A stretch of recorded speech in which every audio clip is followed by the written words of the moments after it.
So what advice would you give to anyone who is thinking about relocating or coming to the Philippines? Do it first. I have a lot of friends that I try to convince to come over, Okay. and they're always hesitant to try something new or make that first big step. But once you do, even if that's not here in the Philippines, whether that's visiting another country, Okay. just do it. The experience you gain from traveling and meeting other people and seeing different cultures. Coming from a first world country to a third world country. There's really nothing that can compare, and then to want to live in a third world country coming from a first world country, it really opens your mind. Hey everyone, welcome back to the channel. So we recently made a video about an American who had a lot of good things to say about the Philippines and why he's finding it hard to go back. But a lot of people actually noticed some things in his description of the Philippines that didn't go down well with them. One of them was that he addressed the Philippines as a third world country. So a lot of people had to react to that in the comments by saying the Philippines is not a third world country but a developing country. So on this video, we're going to be finding out if the Philippines falls under the category of a third world or a developing country.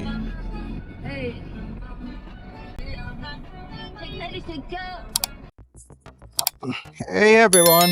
A lot of discussions about the Philippines being a third world country or a developing country. So we're at Eastwood today. It is actually one of the most urbanized cities in the Philippines.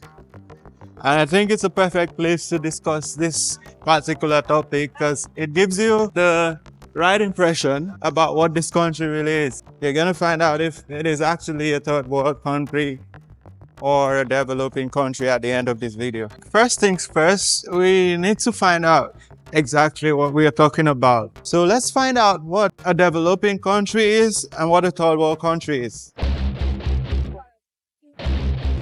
So we're gonna be using Investopedia to correct ourselves if we've been wrong before or actually straighten things up with where exactly the Philippines falls under. Is it a developing or third world? Investopedia was founded in 1999 with the mission of simplifying financial decisions and information to give readers the confidence to manage every aspect of their financial life. So basically, I think they are in the right position to tell us where exactly the Philippines falls under. What exactly is the third world? Certain nations, according to Investopedia, were categorized as third world countries in the last half of the 20th century. This is now considered an outdated and derogatory term used to describe nations that were economically underdeveloped and had little or no affiliations with major world powers. Roughly, the major powers and their economic and political allies were first world countries. Allies of the Soviet Union were second world countries, and underdeveloped nations were third world countries. And nations that were entirely isolated from global politics and economics were in the fourth world. So practically, the world is divided into two. Countries that are industrialized, have political and economic stability, and have high level of human health, and those countries that do not. The way we identify these countries have changed and evolved over the years as we move on from the Cold War era to the modern era. However, it remains that there is no consensus as to how we should classify countries by their development status. The most commonly used terms to describe and differentiate between countries are developed and developing countries. Developed countries describe countries with the highest level of development based on factors including their GDP, per capita, financial and political or economic stability, and not forgetting human health, as well as level of industrialization. These terms are the most frequently used and more politically correct. However, there's actually no standard by which we name and label these countries. So we recently made a video about my experiences as a student and the challenges and kind of a regret that I have concerning my time studying in the Philippines. And it had a lot of reactions, honestly.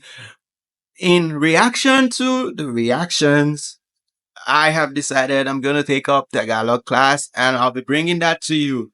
But a lot of people got me wrong when I talked about which institution I am enrolled in. It's actually this. I'm a proud Lasallian.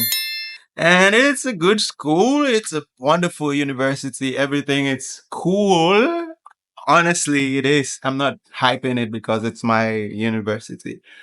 Not UP. A lot of people thought I was in UP. So just to clarify that, not UP. Just to clarify that, not UP. It's LaSalle. And I'm having a good time studying in the Philippines, actually.